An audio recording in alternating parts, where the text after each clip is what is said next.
ආයිබෝවන් කියලා පිළිගන්නවා මගේ YouTube channel එකත් එක්ක එකතු වෙන ඔයගොල්ලෝ හැමදෙනාම. ඉතින් අද දවසේ අපි කතා කරන්න බලාපොරොත්තු වෙන්නේ අපි මේ වෙද්දි 10 වසර ව්‍යාපාර අධ්‍යයනය හා ගිණුම්කරණය කියන විෂය නිර්දේශය තුල තියෙන පළවෙනි පාඩම් තුනක්. ඒ කියන්නේ පළවෙනි පාඩම් තුන ගත්තොත් තීරි පාඩම් තුනන්නේ. මේ තීරි පාඩම් තුන සම්පූර්ණයෙන්ම කතා කරලා ඉවර කරලා තියෙන්නේ. ඉතින් අද දවසේ මම බලාපොරොත්තු වෙනවා මෙන්න මේ කියන පළවෙනි පාඩම් තුන ඇසුරින් සාමාන්‍යයෙන් විභාගෙදී එල්ල වෙන්න පුළුවන් මොන වගේ ප්‍රශ්නද මොන වගේ ලියන්න එන්න පුළුවන් මොන වගේ ප්‍රශ්නද කියන එක ගැන සලකා බැලීමක් කරලා ඒ පාඩම් තුනට අදාළව ප්‍රශ්න කිහිපයක් සාකච්ඡා කරන්න තමයි අද මේ වීඩියෝ එකකින් මම බලාපොරොත්තු වෙන්නේ. ඉතින් ප්‍රශ්න 11ක් විතර මම මේ වීඩියෝ එකෙන් කතා කරනවා. ගොඩක් වෙලාවට පළවෙනි පාඩම් තුන ගත්තොත් තීරි පාඩම් තුනක්. ඒ කියන්නේ ඒ පාඩම් තුන අනිවාර්යයෙන්ම අපි ඒ කරුණු මතක තියාගන්න ඕනේ. ඒ කරුණු පාඩම් කර ගැනීමක් කරන්න ඕනේ. ඉතින් ඒ පාඩම් තුනෙන් සාමාන්‍යයෙන් අහන්න පුළුවන් සරල ප්‍රශ්න කිහිපයක් තමයි අද දවසේ කතා කරන්නේ. ඉතින් මම ප්‍රශ්න කතා කරද්දී ඔයගොල්ලන්ට පුළුවන් ස්ලයිඩ් විදියට මේ පැත්තෙන් ඔයගොල්ලන්ට බලා ගන්න ප්‍රශ්නේ මොකක්ද කියන එක ගැන. හොඳයි. අපේ වැඩිදුර කතා කරන්න කලින් යමු ප්‍රශ්නවලට. පළවෙනි ප්‍රශ්නේ ගත්තොත් මම දාලා තියෙනවා. ඔයගොල්ලන්ට බලා ගන්න පුළුවන්. ව්‍යාපාරික ලෝකයක් ලෙස වර්තමානයේ වර්ධනය වී ඇත. නමුත් එය එක දවසක් තුළ සිදු වූවක් නොව අනුක්‍රමයෙන් වර්ධනය වූවකි. ව්‍යාපාර විකාශය වූ ආකාරය පැහැදිලි කරන්න. මේකෙදි ඕගොල්ලන්ගෙන් බලාපොරොත්තු වෙන්නේ වර්තමානයේ තියෙන ව්‍යාපාර, වර්තමානයේ පවතින ව්‍යාපාර කොහොමද ටිකෙන් ටික වර්ධනය වීමක් වෙලා අතීතේ ඉඳන් මේ දක්වා ව්‍යාපාර ඇවිල්ලා තියෙන එක කොහොමද කියන එක තමයි ඕගොල්ලන් අහන්නේ. එතකොට ඕගොල්ලන්ට පළවෙනි පාඩමෙන් තමයි මේ සම්බන්ධව අවබෝධයක් ලබා ගන්න පුළුවන්. පළවෙනි පාඩම මම කතා කරද්දී පැහැදිලිව කතා කිරීමක් කරා මේ සම්බන්ධව. ඉස්සල්ලාම ඇත්තරම කිව්වොත් තිබ්බේ ස්වයංපෝෂිත ආර්ථික රටාවක්. ඒ කියන්නේ තමාගේ පරිභෝජනයට අවශ්‍ය සියලුම දේවල් තමා විසින්ම නිෂ්පාදනය කර ගැනීමක් කරා. උදාහරණයක් විදිහට හිතන්න අපි කුටුම්බයක් ගමු. මේ කුටුම්බේ පරිභෝජනයට අවශ්‍ය කරන සහල් ටික, අවශ්‍ය කරන කිරි, ඊට පස්සේ ඇඳුම් පැළඳුම්, මස් මාංශ, එළවලු ටික ඒ පවුල තුලම මේගොල්ලෝ නිෂ්පාදනය කර ගැනීමක් කරනවා. අපි අන්න ඒකට කියනවා ස්වයංපෝෂිත ආර්ථික රටාව කියලා. නමුත් කාලයක් ගත වෙද්දී මේගොල්ලන්ගේ පවුල් වල ඉන්න සමාජික සංඛ්‍යාව ටිකෙන් ටික වැඩි වෙන්න පටන් ගත්තා. ඊට පස්සේ ඒ විතරක් නෙමෙයි ඒ පවුල් වල වැඩි වෙන සමාජිකයන්ගේ උවමනා ටිකෙන් ටික සංකීර්ණ වෙන්න පටන් ගත්තා. මේ හේතුව හින්දා ඒ පවුල් වලට අවශ්‍ය ඒ කුටුම්බ වලට අවශ්‍ය කරන භාණ්ඩ ටික ඒ පවුල් වලටම නිෂ්පාදනය කරගන්න හැකියාවක් ලැබුණේ නැහැ. ඉතින් ඒකේ ප්‍රතිඵලයක් විදිහට මොකද්ද වෙන්නේ? තමාට වැඩි වශයෙන් තමාගේ පවුලට වැඩි වශයෙන් නිෂ්පාදනය කරගන්න පුළුවන් මොන භාණ්ඩයක්ද? ඒ කියන්නේ වැඩිපුර සම්පත් තියෙන්නේ මොන භාණ්ඩයක් නිෂ්පාදනය කර ගැනීම සම්බන්ධයෙන්ද? වැඩිපුර තමාට හැකියාව තියෙන්නේ මොන භාණ්ඩයක් නිෂ්පාදනය කර ගැනීමට සම්බන්ධයෙන්ද? ඒ මත එක් භාණ්ඩයක් විතරක් මේගොල්ලෝ නිෂ්පාදනය කරගන්න පෙළඹෙනවා. උදාහරණයක් විදිහට ගත්තොත් කුටුම්බ දෙකක් හිතන්නකෝ. එක් කුටුම්බයකට වැඩි වශයෙන් භූමිය තියෙනවා. ඒ කියන්නේ කුඹුරු තියෙනවා එක් කුටුම්බයකට. ඒගොල්ලන්ට හැකියාව තියෙනවා වැඩි වශයෙන් වී නිෂ්පාදනය කරන්න. එතකොට ඒගොල්ලෝ පෙළඹෙනවා නිතරම එහෙම වී නිෂ්පාදනයට යොමු වෙන්න. තවත් කෙනෙක්ට හිතන්න එයාට වැඩිපුර තියෙනවා ගොඩ ඉඩම්. එයා ඒ හින්දා පෙළඹෙනවා මොනවද? එළවලු වගා කිරීමක් කරන්න. එතකොට දැන් මෙයාට වී විතරක් නිෂ්පාදනය කරගත්තට ආහාර පරිභෝජනය කරන්න බෑනේ. එයාට අවශ්‍ය වෙනවා එළවලු, මස් මාංශ, කිරි, බිත්තර වගේ මෙන්න මේ දේවල් අවශ්‍ය වෙනවා. එතකොට එයා මොකද්ද කරන්නේ? වී නිෂ්පාදනය කරන කෙනාට එළවලු ටිකක් ගන්න ඕන වුණාම එයා වී ටිකක් ගිහින් දීලා එළවලු ටිකක් අරන් එනවා. එළවලු නිෂ්පාදනය කරන කෙනාට වී ටිකක් ගන්න ඕන වුණාම එළවලු ටිකක් දීලා වී ටිකක් ඉල්ලගෙන යනවා. මෙන්න මේ විදිහට භාණ්ඩ හෝමාරෝගයක් ඊට පස්සේ ඇති වුණා. ඉස්සෙල්ලාම ස්වයංපෝෂිත ආර්ථික රටාවක් තියෙනවා. ටිකෙන් ටික වර්ධනය වෙලා ඒක භාණ්ඩ හෝමාරෝග දක්වා දියුණු වීමක් වෙනවා. අපි ඒක හඳුන්වනවා බාටර් ක්‍රමය කියලා. මේ භාණ්ඩ හෝමාරු යුගය. ඊට පස්සේ මොකද වෙන්නේ? දැන් භාණ්ඩ හෝමාරුවේ තමයි යුගය තියෙන්නේ. ඊට පස්සේ පොඩි ගැටලුවක් මතුවෙනවා. දැන් වී නිෂ්පාදනය කරන කෙනාට එළවලු ටිකක් ගන්න ඕන වුණාම කොච්චර වී ටිකක් දෙන්න ඕනද? එළවලු නිෂ්පාදනය කරන කෙනාට වී ගන්න ඕන වුණාම මොනතරම් එළවලු ප්‍රමාණයක් දෙන්න ඕනද කියලා පොඩි අර හෝමාරුවේ මාධ්‍ය සම්බන්ධයෙන් ගැටලුවක් වෙනවා. කොච්චර ප්‍රමාණයක් දෙන්න ඕනද කියන එක සම්බන්ධව. මේ හින්දා හෝමාරුවේ අතරමැදි මාධ්‍යයක් විදිහට මුදල් අපි භාවිතයට පැමිණීමක් කරනවා. එතකොට මුදල් වලට නිශ්චිත වටිනාකමක් තියලා මුදල් තමයි හෝමාරු කර ගැනීමක් කරන්නේ මේ භාණ්ඩ හා සේවා හෝමාරුවේදී. ඉතින් මේ භාණ්ඩ හෝමාරුවේ ආරම්භය තමයි මොකක්ද අපි හඳුන්වන්නේ? වෙළඳාම. ඊට පස්සේ ඉස්සල්ලාම ඇති වුණේ ස්වයංපෝෂිත ආර්ථික රටාව. දැන් ඒක දියුණු වීමක් වුණා භාණ්ඩ හෝමාරුවකයට. ඊට පස්සේ භාණ්ඩ හෝමාරුවත් එක්ක ඇති වෙනවා වෙළඳාම. වෙළඳාම එක්ක අර හෝමාරුවේ තිබ්බ ගැටලු निराකරණය කර ගැනීම සඳහා මුදල් භාවිතයට පැමිණීමකුත් වෙනවා. ඊට පස්සේ මොකද වෙන්නේ? දැන් ඔන්න මුදලුත් අතරමැදි මාධ්‍යයක් විදිහට භාවිතයට ඇවිල්ලා දැන් හෝමාරුව සාර්ථකව සිදු වෙනවා. දැන් මේ මොකද මේගොල්ලෝ කරන්නේ? අන්තර්ජාතික වශයෙන් ගනුදෙනු කරන්න මේගොල්ලෝ පෙළඹෙනවා. කියන්නේ ලෝකයේ අනිකුත් රටවල් එක්ක ගනුදෙනු කරන්න පෙළඹෙනවා. ඒක අපි හඳුන්වනවා අන්තර්ජාතික වෙළඳාම කියලා. ඊට පස්සේ වර්තමානයේ වෙද්දී ඇත්තටම කිව්වොත් තියෙන්නේ වර්තමානයේ වෙද්දී භෞතිකව මුදල් හෝමාරු වීමක් වෙන්නේ නැහැ. වර්තමානයේ වෙද්දී තියෙන්නේ විද්‍යුත් වාණිජ්‍යයක්. ඒ කියන්නේ ගොඩාක්ම දුරට භෞතික මුදල් භාවිතයේ වර්තමානයේ වෙද්දී අඩු වෙලා තියෙනවා. ගොඩක් වෙලාවට ණයපත්, හරපත් ඊට පස්සේ භාවිතා කරනවා. ඊට පස්සේ ඔන්ලයින් ගෙවීම් වගේ දේවල් QR කෝඩ් එකක් ස්කෑන් කරලා දැන් ඇත්තටම වර්තමානයේ තුල මුදල් ගෙවීම් කරනවා. ගොඩක්ම වෙලාවට ගත්තොත් අපි ගත්තොත් ඩයලොග් ආයතනයේ easy cash වගේ දේවල් හඳුන්වලා තියෙනවා. මොබිටෙල් ආයතනය ගත්තොත් m cash වගේ දේවල් හඳුන්වලා දීලා තියෙනවා. මෙන්න මේ විදිහට වර්තමානයේ තුල ගත්තොත් මුදල් භාවිතය ඇත්තටම කිව්වොත් අඩු වෙලා තියෙනවා. ඒ හින්දා අර ෆිසිකල් අපි කිව්වොත් භෞතික මුදල් භාවිතය අඩු වෙලා දැන් අර අන්තර්ජාලය ඔස්සේ මාර්ගගත ක්‍රමයට තමයි මේ ගනුදෙනු සියල්ලක්ම සිදුවීමක් වෙන්නේ. ඉතින් අපි ගත්තොත් මේ ප්‍රශ්නෙට උත්තරේ පෙළ ගැස්සෙන්නේ මෙන්න මේ විදිහට. ස්වයං පෝෂිත ආර්ථික රටාව තමයි ඉස්සෙල්ලාම තිබ්බේ. ඊට පස්සේ ගත්තොත් භාණ්ඩ හෝමාරු යුගය එනවා. අපි ඒක හඳුන්වනවා බාටර් ක්‍රමය කියලා. ඊට පස්සේ මුදල් භාවිතයත් එක්ක, يعني වෙළඳාමත් එක්ක මුදල් භාවිතයට පැමිණෙනවා. අන්තර්ජාතික වෙළඳාම ඊට පස්සේ එනවා. ඊට පස්සේ අපි ගත්තොත් විද්‍යුත් වාණිජ්‍ය බිහිවීම. ඉතින් මේ ප්‍රශ්නෙට උත්තර ලියවෙන්න ඕනේ මෙන්න මේ කියන විදිහට තමයි පළවෙනි ප්‍රශ්නෙට උත්තර ලියවෙන්න ඕනේ. අපි කියොත් දෙවෙනි ප්‍රශ්නෙට. දෙවෙනි ප්‍රශ්نين අහලා තියෙනවා ව්‍යාපාරයක් විසින් අනිවාර්යයෙන්ම සපුරාගත යුතු අරමුණු මොනවාදයි හඳුන්වා ව්‍යාපාර විසින් ඉටු කර ගැනීමට බලාපොරොත්තු වන සෙසු අරමුණු මොනවාදයි නම් කරන්න. ඉතින් මේ ප්‍රශ්නේ ගත්තොත් ගොඩාක් වෙලාවට අපි ඉස්සෙල්ලාම කරන්න ඕන ව්‍යාපාරයක් කියන්නේ මොකක්ද කියලා හඳුන්වා දීමක් කරන්න ඕනේ. සරල නිර්වචනයක් ලියන්න ඕගොල්ලන්ට මතක තියෙන. අපි ගත්තොත් ව්‍යාපාරයක් කියලා කියන්නේ මිනිස් අවශ්‍යතා හා ඌමනා තෘප්තිමත් කරන ඕනෑම ආර්ථික කටයුත්තක් තමයි ව්‍යාපාරයක් කියලා කියන්නේ. ඒක තවදුරටත් ඉස්සරහට ගියොත් අපිට මෙහෙම කියන්න පුළුවන්. ලාභ ලැබීමේ හෝ නොලැබීමේ අරමුණෙන් පවත්වාගෙන යනු ලබන ඕනෑම ආර්ථික කටයුත්තක් ව්‍යාපාරයක්. ඒ කියන්නේ ව්‍යාපාර වර්තමානයේ තුල ගත්තොත් ලාභ ලබන ව්‍යාපාර තියෙනවා. ලාභ නොලබන ව්‍යාපාර තියෙනවා. ලාභ ලබන ව්‍යාපාර සම්බන්ධයෙන් තමයි අපි මේ ප්‍රශ්නේදී කතා කරන්නේ. ඒත් අපි චුට්ටක් බලමු මොනවද මේ ලාභ නොලබන ව්‍යාපාර. ගොඩක් වෙලාවට වර්තමානයේ තුල තියෙන ඔය සිංහ සමාජයේ රතුකුරුස සංවිධානය ඊට පස්සේ හෙල්පේජ් ඉන්ටර්නැෂනල් කියලා අන්තර්ජාතික සංවිධානයක් තියෙනවා. චිල්ඩ්‍රන් විශ් ෆවුන්ඩේෂන් කියලා අන්තර්ජාතික සංවිධානයක් තියෙනවා. මෙන්න මේ වගේ දේවල් තමයි ලාභ නොලබන ආයතනයේ විදිහට අපිට හඳුන්වන්න පුළුවන්කමක් තියෙන්නේ. ඉතින් මේ ප්‍රශ්නේදී කතා කරන්නේ ලාභ ලබන ආයතන සම්බන්ධයෙන්. ඉතින් ලාභ ලබන ආයතනයක් සම්බන්ධයෙන් ගත්තොත් ප්‍රධාන වශයෙන්ම ලාභ ලබන ව්‍යාපාරයක අරමුණු දෙකක් තියෙනවා. ප්‍රධාන අරමුණු දෙකයි. ඒ වචනෙන්ම තියෙනවා. පළවෙනි එක ලාභය, දෙවෙනි එක පාරිභෝගික තෘප්තිය ඉහළ නැංවීම. ලාභය කියලා කියන්නේ ඒ කියන්නේ පෞද්ගලික අංශයේ ව්‍යාපාර සංවිධානයක් ගත්තොත් ගොඩාක්ම දුරට ඉලක්කගත කරන්නේ ලාභය. ඉතින් ඇයි ලාභය බලාපොරොත්තු වෙන්නේ මේ ව්‍යාපාරයට ප්‍රාර්ථනා යොදන අයිතිකරුවෝ ඉන්න ඕනේ. ඒගොල්ලන්ට මේ අනිවාර්යෙන් ලාභය වැදගත් වීමක් වෙනවා. ඊට අමතරව වැටුප් ගෙවීම කරන්න, ආයතනයේ මෙහෙයුම් කටයුතු කරන්න මේ හැමදේම කරන්නේ ලාභයෙන්.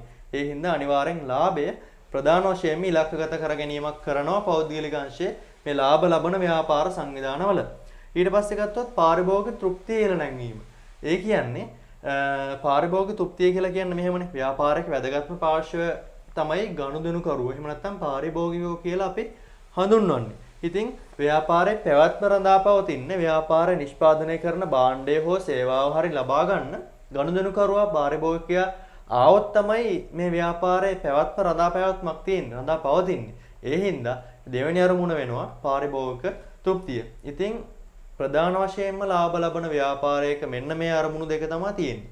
ලාභ ලැබීම සහ පාරිභෝගික තෘප්තිය. මේ අරමුණු දෙක අනිවාර්යෙන්ම ඕගොල්ලෝ ලියන්න ඕනේ. ඊට පස්සේ කැමති අරමුණු ප්‍රමාණයක් ඕගොල්ලන්ට ලියන්න හැකියාව තියෙනවා. අපි උදාහරණ විදිහට ගත්තොත් භාණ්ඩ හා සේවාවල ගුණත්වයේ ඉහළ නැංවීම. ඒ කියන්නේ මෙතනදී කතා කිරීමක් කරන්න අපිට ඕන පුළුවන් පොඩි පැහැදිලි කිරීමක් කරන්න. භාණ්ඩ හා සේවාවල ගුණත්වයේ ඉහළ නැංවීම කියලා කියන්නේ ගුණාත්මක භාවයෙන් ඉහළ භාණ්ඩ සාධාරණ මිලකට පාරිභෝගිකයාට ලබා දීම කියලා පොඩි පැහැදිලි කිරීමකුත් අපිට ලියන්න පුළුවන්. තව අරමුණක් ගමු. රැකියා උත්පාදනය. ඒ කියන්නේ ව්‍යාපාර ආයතනයක් ගත්තොත් ආයතනයේ පහළ කම්කරුවෝගේ ඉඳලා ඉහළ කළමනාකරුවා දක්වා රැකියා අවස්ථා නිර්මාණය කිරීමක් කරනවා ව්‍යාපාරය විසින්. අන්න ඒ හින්දා අපිට රැකියාව උත්පාදනය කියන අරමුණත් ගැනීමට හැකියාව තියෙනවා. තව ගත්තොත් ප්‍රධාන වශයෙන් සේවක සුබසාධනය. ඒ කියන්නේ සේවකයාට වැටුපට අමතරව ඔහුට ලබා දෙන විවිධ දිරිගැන්වීම් වගේ දේවල්. ඒ කියන්නේ ගොඩක් වෙලාවට සෞඛ්‍ය පහසුකම් වගේ දේවල් දෙනවා. නොමිලේ ප්‍රවාහන පහසුකම් ලබා දීම කරනවා. ඊට පස්සේ ගත්තොත් නවාතැන් පහසුකම් ආහාර වගේ දේවල් වර්තමානය තුල ව්‍යාපාර විසින් තමන්ගේ සේවකයාට අර වැටුපට අමතරව ලබා දීම කරනවා. ඒ හින්දා සේවක සුබසාධනය කියන අරමුණත් අපිට ගන්න පුළුවන් මෙතනදී. තව අරමුණක් ගමු තම වෙළඳපොළ කොටස වැඩි කර ගැනීම. ඒ කියන්නේ අපි හිතමු එක් නගරයක විතරයි මේගොල්ලෝ ව්‍යාපාර ස්ථානයක් දාලා තියෙන්නේ කියලා. ගොඩක් වෙලාවට අපි ගමු ආහාර නිෂ්පාදනය කරන ආයතනයක්. මේගොල්ලෝ එක් ප්‍රධාන වෙළඳ නගරයක සීමා වෙලා ඉන්නවා. ඒගොල්ලෝ අරමුණක් කරගන්නවා තවත් එක් ප්‍රධාන නගරයක තමන්ගේ ශාඛාවක් පිහිටවලා ඒ වෙළඳපොළ අල්ල ගැනීමක් කරන්න. වෙළඳපොළ අත්පත් කර ගැනීමක් කරන්න. අන්න ඒ වගේ වෙළඳපොළ කොටස ටිකෙන් ටික වැඩි කර ගැනීමත් අරමුණක් විදිහට අපිට ගන්න පුළුවන්කමක් තියෙනවා. තව ගත්තොත් විකුණුම් උපරිම කිරීම. ඇත්තම කිව්වොත් විකුණුම් හින්දා තමයි ව්‍යාපාරයේ රඳා පැවැත්මක් වෙන්නේ. භාණ්ඩයක් හරි සේවාවක් හරි නිෂ්පාදනය කරනවා නම් ඒක පාරිභෝගිකයෙක් වෙත විකුණලා ඒ ලබන ආදායමෙන් තමයි අපි ලාභය ප්‍රධාන වශයෙන් උත්පාදනය කර ගැනීමක් කරන්නේ. ඒ හින්දා විකුණුම් උපරිම කිරීම කියන දේත් අපිට ගන්න හැකියාවක් තියෙනවා මෙතනදී. ඊට පස්සේ ගත්තොත් මේ ව්‍යාපාරවල තියෙන තවත් වැදගත්ම අරමුණක් තමයි වර්තමානය තුල අපිට දකින්න පුළුවන් සමාජ වගකීම කියන සංකල්පය. අපි ඒක වර්තමානය තුල හඳුන්වනවා CSR කියලා. CSR කියන්නේ Social Responsibilities කියන නමින් අපි වර්තමානය තුල හඳුන්වනවා. මොනවද මේ සමාජ වගකීම් කියලා කියන්නේ? සමාජ වගකීම් කියලා කියන්නේ ඇත්තටම කිව්වොත් ව්‍යාපාර ගත්තොත් මේ ව්‍යාපාර කියන දේවල් සමාජයට භාණ්ඩයක් හරි සේවාවක් හරි අලෙවි කිරීමක් කරලා ඒ සමාජය තුළින් විශාල වශයෙන් මුදල් උත්පාදනය කර ගැනීමක් කරනවා. ඉතින් ව්‍යාපාර වලට අනිවාර්යයෙන්ම වගකීමක් යුතුයකමක් තියෙනවා. ඒ හින්දා පෙරලා සමාජයට යහපත් දෙයක් දෙන්න, යහපත් දෙයක් ඉටු කරන්න. ඉතින් සමාජ වගකීම කියලා කියන දේ බොහොම සරලව කිව්වොත් මට මේ විදිහට තමයි කියන්න වෙන්නේ. ඒ හින්දා ඒකේ ප්‍රතිඵලයක් විදිහට ගොඩාක්ම දුරට වර්තමානයේ තුල ව්‍යාපාර උත්සාහ කරනවා මේ සමාජ වගකීම කියන දේ තමන්ගේ අරමුණක් බවට පත් කරගෙන ඉටු කර ගැනීමක් කරන්න. උදාහරණයක් විදිහට ගත්තොත් මම මෙහෙම කීපයක් සඳහන් කරන්නම්. වර්තමානයේ තුල ගොඩක්ම ව්‍යාපාර මේ green concept කියන පැත්තට යොමු වෙලා තියෙනවා. ඒ කියන්නේ පරිසර හිතකාමීව තමාගේ නිෂ්පාදන කටයුතු, ව්‍යාපාර කටයුතු පවත්වාගෙන යන්න පෙළඹිලා තියෙනවා. ඒ කියන්නේ අපි ගත්තොත් නැවත නැවත භාවිතා කරන්න පුළුවන් දේවල් වලින්, ඒ කියන්නේ අපි ඉවතලන දේවල් වලින් අපි ව්‍යාපාර කරන ගොඩාක් වෙලාවට වර්තමානයේ තුල ඒක නව ප්‍රවණතාවයකුත් බවට පත් වෙලා තියෙනවා.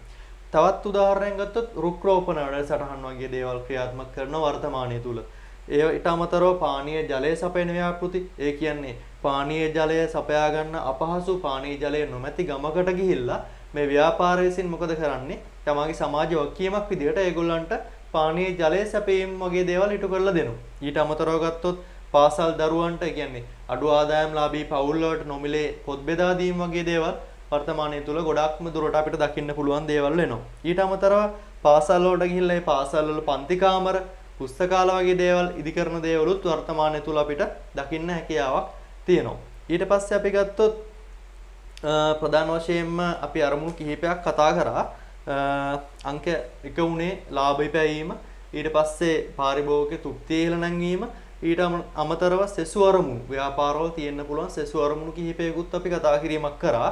භාණ්ඩ හා සේවාවල ගුණත්වය ඉහළ නැංවීම, ඊට අමතරව රැකියා උත්පාදනය, සේවක සුබසාධනය, තම වෙළඳපොළ කොටස වැඩි කර ගැනීම, විකුණුම් උපරිම කර ගැනීම, ඊට අමතරව සමාජ වගකීම් ඉටු කිරීම කියන එකත් වර්තමානයේ තුල ව්‍යාපාරවල අරමුණක් වෙනවා.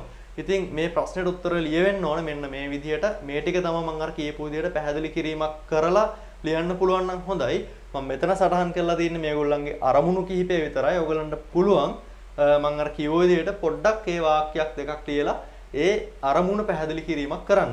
අපේ ඊගා ප්‍රශ්නෙට ගියොත් ඊගා ප්‍රශ්නේ මම අහලා තියෙනවා ව්‍යවසායකත්වයේ රටක සංවර්ධනය කෙරෙහි බලපාන ආකාරය කෙටියෙන් පැහැදිලි කරන්න. ඉතින් මේ ප්‍රශ්නේදී කෙටියෙන් පැහැදිලි කිරීමක් තමයි බලාපොරොත්තු වෙන්නේ. ඔයගලන්ට ලියන්න පුළුවන් ව්‍යවසායකත්වය කියලා කියන්නේ මොකක්ද කියලා ඉස්සෙල්ලා. ව්‍යවසායකත්වය කියලා කියන්නේ අපි ගත්තොත් නිෂ්පාදන සාධක 4යිනේ. භූමිය, ශ්‍රමය, ප්‍රාග්ධනය, ව්‍යවසායකත්වය.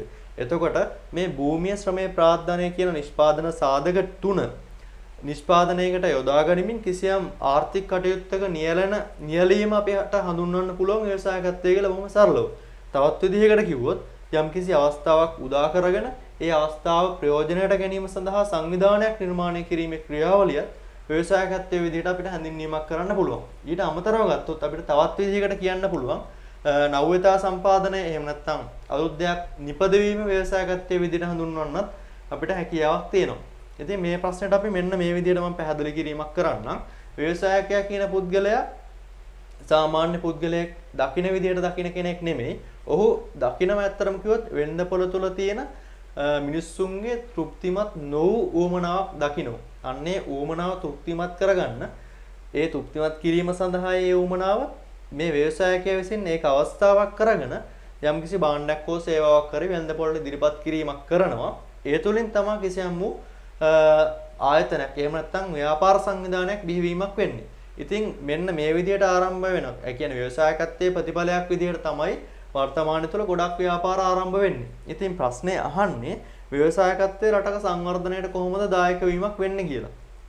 ඉතින් අපිට මෙන්න මේ විදිහට පැහැදිලි කිරීමක් කරන්න පුළුවන්. වෙළඳපොළ තුල එහෙම නැත්නම් සමාජය තුල තියෙන හිඩසක් පුරවන්න තමයි ව්‍යවසායකයෙක් ඉදිරිපත් වෙන්නේ. ඒ ඉදිරිපත් වීමේදී භාණ්ඩයක් හෝ සේවාවක් අනිවාර්යයෙන් ඉදිරිපත් කරනවා වෙළඳපොළ තුලට. ඒ තුලින් ව්‍යාපාර සංවිධානයක් බිහි වෙනවා. ඉතින් ව්‍යාපාර සංවිධානයක් බිහි වුණාම මොකද ඒකේ වාසිය තියෙන්නේ? ගොඩාක්ම දුරට ගත්තොත් යම්කිසි නිෂ්පාදනයක් වෙන හින්දා සේවකයෝ බඳව ගන්න වෙනවා. ඉතින් ගොඩාක් පිරිසකට රැකිය අවස්ථා දෙන්න පුළුවන්කමක් තියෙනවා මේ ව්‍යාපාර සංවිධාන තුලින්. ඒකත් එක්තරා ආකාරයක රටක සංවර්ධනයට උරදෙන දෙයක් රැකිය අවස්ථා ලබා දීම කියන එකත් ඊට අමතරව නිෂ්පාදනයක් වෙන හින්දා ජාතික නිෂ්පාදනය වැඩිවීමක් රටේ නිෂ්පාදනය වැඩිවීමක් සිදු වෙනවා. ඉතින් මේ වගේ දේවල් අපිට කතා කිරීමක් කරන්න පුළුවන් ව්‍යවසායකත්වය වැදගත් වෙන්නේ ඇයි කියන එක සම්බන්ධව. ඊට පස්සේ ගත්තොත් අපි යමු හතරවෙනි ප්‍රශ්නෙට. හතරවෙනි ප්‍රශ්නේ අහලා තියෙනවා ව්‍යාපාර කෙරෙහි ඇල්මැති පාර්ශ්ව කිහිපයක් නම් කර එසේ ඇල්ම දැක්වීමට හේතු පැහැදිලි කරන්න. ඉතින් ව්‍යාපාරය කෙරෙහි ඇල්මැති පාර්ශ්ව කිව්වොත් අපිට ප්‍රධාන වශයෙන්ම ගන්න පුළුවන් අයිතිකරුවෝ, කළමනාකරුවෝ, සේවකයෝ, ගනුදෙනුකරුවෝ, ප්‍රජාව, පරිසර සංවිධාන මෙන්න මේ වගේ දේවල් අපිට ගන්න පුළුවන්කමක් තියෙනවා. ඉතින් මේ ප්‍රශ්නේදී අහනවා එසේ ඇල්ම දැක්වීමට හේතු මොනවද කියලා. ඉතින් ඕගොල්ලෝ මේ ඇල්මැති පාර්ශ්ව නම් කළා විතරක් මේකෙදි හරියන්නේ නැහැ. අනිවාර්යයෙන්ම මේ ප්‍රශ්නේදී ඇයි ඇල්ම දැක්වීමට හේතුව කියන එකත් අහනවා. ඉතින් ඒක සම්බන්ධවත් අපි පොඩ්ඩක් කරුණක් දෙකක් ලියන්න වෙනවා. අපි ගත්තොත් අයිතිකරුවෝ ඇයි ව්‍යාපාර කෙරෙහි ඇල්මක් දක්වන්නේ? අයිතිකරුවෝ ගත්තොත් ප්‍රධාන වශයෙන්ම අයිතිකරුවෝ තමයි ව්‍යාපාරයට ආයෝජනය කිරීමක් කරන්නේ මුදල්. ඒ හින්දා වුන් අනිවාර්යයෙන් මේ ආයෝජනයට ප්‍රතිලාභ බලාපොරොත්තු වෙනවා. අංක 1 අපිට ලියන්න පුළුවන් ආයෝජනයේට ප්‍රතිලාභය කියන්නේ අපි ආයෝජනය කරාට පස්සේ ඒ ආයෝජනයට සරලන ප්‍රතිලාභයක් ලැබෙයිද කියලා මේ අයිතිකරුවෝ බලනවා. ඊට පස්සේ ඒ ආයෝජනයේ සුරක්ෂිතතාව ගැන ඒගොල්ලෝ අනිවාර්යයෙන්ම සලකා බැලීමක් කරනවා. ඊට පස්සේ ව්‍යාපාරයේ අනාගත සංවර්ධනය දියුණුව වගේ ලක්ෂණත් ඒගොල්ලෝ සලකා බැලීමක් කරනවා. අපි ගත්තොත් කළමනාකරුවෝ තමයි ව්‍යාපාරයට අයිතිකරු යොදන සම්පත් ටික තීරණ අරගෙන ඒ සම්පත් මෙහෙයවීමක් කරන්නේ. ඒ හින්දා ඒගොල්ලෝ අනිවාර්යයෙන්ම ඒ තීරණ ගැනීම සම්බන්ධව ඊට පස්සේ ගත් තීරණ වල සාර්ථකත්වය සම්බන්ධව ඊට පස්සේ සේවා තෘප්තිය, රැකියාවේ වර්ධනය වගේ දේවල් හින්දා ව්‍යාපාරය කෙරෙහි ඇල්මක් දක්වනවා. අපි ගත්තොත් සේවකයෝ අනිවාර්යයෙන්ම රැකියාවේ සුරක්ෂිතතාවය බලාපොරොත්තු වෙනවා. ඊට පස්සේ ගත්තොත් රැකියාවේ සාධාරණ වැටුපක් ලබා ගන්න. වැටුපට අමතරව ලබා දෙන යම්කිසි දේවල් තියෙනවා නම් ඒ කියන්නේ ප්‍රසාද දීමන අපි ගත්තොත් විවිධ සුබ සාධන කටයුතු වගේ දේවල් ලබා ගැනීමක් කරන්න පුළුවන්ද කියන එක ගැන සේවකයෝ සැලකිල්ලක් දක්වනවා. අපි ඊට පස්සේ යමු ගනුදෙනුකරුවෝ ව්‍යාපාරයක වැදගත්ම පාර්ශවය. ගනුදෙනුකරුවෝ මොනවද බලාපොරොත්තු වෙන්නේ ව්යාපාරයෙන්? ගනුදෙනුකරුවෝ බලාපොරොත්තු වෙනවා නිෂ්පාදිත සාධාරණ මිලකට ගුණත්වයෙන් යුතු නිෂ්පාදිත සාධාරණ මිලට ලබා ගැනීමක් කරන්න. ඊට පස්සේ යම්කිසි සමාජ සේවා වගේ දේවලුත් ගනුදෙනුකරුවෝ සමහර වෙලාවට බලාපොරොත්තු වෙන්න ඉඩකඩ තියෙනවා. අපි ගොස් සැපයුම්කරුවෝ බලාපොරොත්තු වෙනවා ඇණවුම් අඛණ්ඩව ලබා ගැනීමක් කිරීමට සහ ඒ ලබාගත් ඇණවුම් වලට මුදල් නිසි වේලාවට ලබා ගැනීම කියන අරමුණුත් කියන්නේ ඒ හින්දා සැපයුම්කරුවෝ ව්‍යාපාර කෙරෙහි ඇල්මක් දක්වනවා. අපි ගත්තොත් රජය ප්‍රධාන වශයෙන්ම බදු ආදායම් ලබා ගැනීම සඳහා තමයි ව්‍යාපාර කෙරෙහි ඇල්මක් දක්වන්නේ. ඊට අමතරව ඔය රැකියා ලබා දීම සම්බන්ධව කියන්නේ රැකියා සැපයීම සඳහා රජය විසින් ව්‍යාපාර කෙරෙහි පෞද්ගලික අංශයේ ව්‍යාපාර කෙරෙහි ඇල්මක් දැක්වීමක් කරනවා. අපි කියත් ප්‍රජාව කියන කට්ටිය ගොඩාක් දුරට මේ ව්‍යාපාරයේ පරිසරයට හානි වෙන අයුරින් යම්කිසි ව්‍යාපාර කටයුත්තක නිරත වෙනවද? එහෙම නැත්නම් මේ ව්‍යාපාරයේ යම්කිසි සමාජ සුබ සාධනයක් කටයුත්තක් නිරත වෙනවා නම් මොනවද? අන්න ඒ වගේ දේවල් තමයි ව්‍යාපාර කෙරෙහි මේ ප්‍රජාව ඇල්ම දක්වන්න හේතු වෙන්නේ. ඉතින් ඔයගලන්ට මේ ස්ලයිඩ් එකකින් බලා ගන්න පුළුවන් මම මෙන්න මේ පැහැදිලි කිරීමක් කරපු සියලුම කරුණු ටික. අපි දැන් යමු පස්වෙනි ප්‍රශ්නෙට. පස්වෙනි ප්‍රශ්නේ ඉතා ගොඩක්ම වැදගත් වෙන ප්‍රශ්නයක්. ගෝලීකරණය ව්‍යාපාර සඳහා කෙසේ බලපෑමක් එල්ල කරන්නේද පැහැදිලි කරන්න. ඉතින් මේ ප්‍රශ්නට යන්න කලින් අපි දැනගන්න ඕනේ ගෝලීකරණය කියලා කියන්නේ මොකද්ද? ගෝලීකරණය කියලා කියන්නේ ඇත්තටම කිව්වොත් ලෝකයේ රටවල් අතර දේශ සීමාවන්ගෙන් බැඳීම් වලින් වෙළඳ බාධක වලින් සහ සම්බාධක වගේ දේවල් වලින් තොරව භාණ්ඩ සේවා, ජනගහනය, සංස්කෘතිය, දැනුම, තොරතුරු වගේ කියන මෙන්න මේ හැමදේම සංචලනය වීම කියන එක තමයි, නිකන් නිදහසේ සංචලනය වීම කියන එක තමයි ගෝලීකරණය කියලා අපි හැඳින්වීමක් කරන්නේ. ඉතින් මේ ගෝලීකරණය ගත්තොත් ඒකේ යහපත් ප්‍රතිඵලක් තියෙනවා, අයහපත් ප්‍රතිඵලක් තියෙනවා. අපි ගත්තොත් මොනවද මේ ගෝලීකරණයේදී එන යහපත් ප්‍රතිඵල වෙන්නේ? යහපත් ප්‍රතිඵල තමයි අනිවාර්යයෙන්ම දැන් මං කිව්වා ගෝලීකරණය කියලා කියන්නේ නිදහසේ මේ තොරතුරු වගේ දේවල්, දැනුම, ඊට පස්සේ ජනගහනය, සංස්කෘතිය වගේ දේවල් හෝමාරුවෙන් වෙන එක. එතකොට ඒකදී යහපත් ප්‍රතිඵල තමයි අපිට නවීන තාක්ෂණය වගේ දේවල් කඩිනමින් ලබා ගැනීමට හැකියාවක් තියෙනවා. ඊට පස්සේ ගත්තොත් ගුණාත්මක විදේශීය අමුද්‍රව්‍ය අපිට ලබා ගැනීමට හැකියාවක් තියෙනවා. ඊට අමතරව කාර්යක්ෂම යන්ත්‍ර සූත්‍ර වගේ දේවල් ලබා ගැනීමට හැකියාවක් තියෙනවා. විදේශ ආයෝජන අපේ රට තුළට ගලා ඒමට පුළුවන්කමක් තියෙනවා මේ ගෝලීකරණය නිසා. ඒ වගේම අපේ දේශීය භාණ්ඩ සඳහා විදේශීය වෙළඳ පොළක් ලබා ගැනීමට හැකියාවකුත් මේ ගෝලීකරණයේ ප්‍රතිඵලයක් විදිහට අපිට ලැබෙන දෙයක්. අපි ගියොත් අයහපත් ප්‍රතිඵල පැත්තට මොනවද ගෝලීකරණය නිසා අපිට වන අයහපත් ප්‍රතිඵල? අයහපත් ප්‍රතිඵල තමයි දැන් ගෝලීකරණයෙන් හින්දා ඇත්තටම ගොත් විදේශීය සමාගමුත් අපේ ලංකාවට ඇවිල්ලා කටයුතු කිරීමක් කරනවා. ඒ හින්දා අනවශ්‍ය තරගයකට අපේ දේශීය ව්‍යාපාරිකයට මුහුණ දීමට සිදු වෙනවා. ඊට අමතරව ගත්තොත් දේශීය වශයෙන් පුහුණු ශ්‍රමයක් තියෙනවානේ. අපේ ලංකාවේ නිදහස් අධ්‍යාපනයෙන් ඉගෙනගෙන ඒගොල්ලෝ පුහුණු වෙලා ඒ ශ්‍රමය විදේශීය රටවලට ඇදී යාමේ ප්‍රවණතාවක් දකින්න ලැබෙනවා මේ ගෝලීකරණයේ ප්‍රතිඵලයක් විදිහට. ඊට අමතරව ගත්තොත් දේශීය ව්‍යාපාරවල ඒ හින්දා පැවැත්ම අස්ථාවර වීමකුත් සිදු වෙන්න පුළුවන්. අපි ගත්තොත් ඊට අමතරව සංස්කෘතික වශයෙන් අපිට නොගැලපෙන දේවල්, අපේ සංස්කෘතියට නොගැලපෙන දේවල් විදේශීය සංස්කෘතියින් ඔස්සේ අපේ රටට ගලා යීමේ හැකියාවකුත් තියෙනවා. මම ආය පාරක් කියන්නම් ඒකෙදි කිව්ව ටික.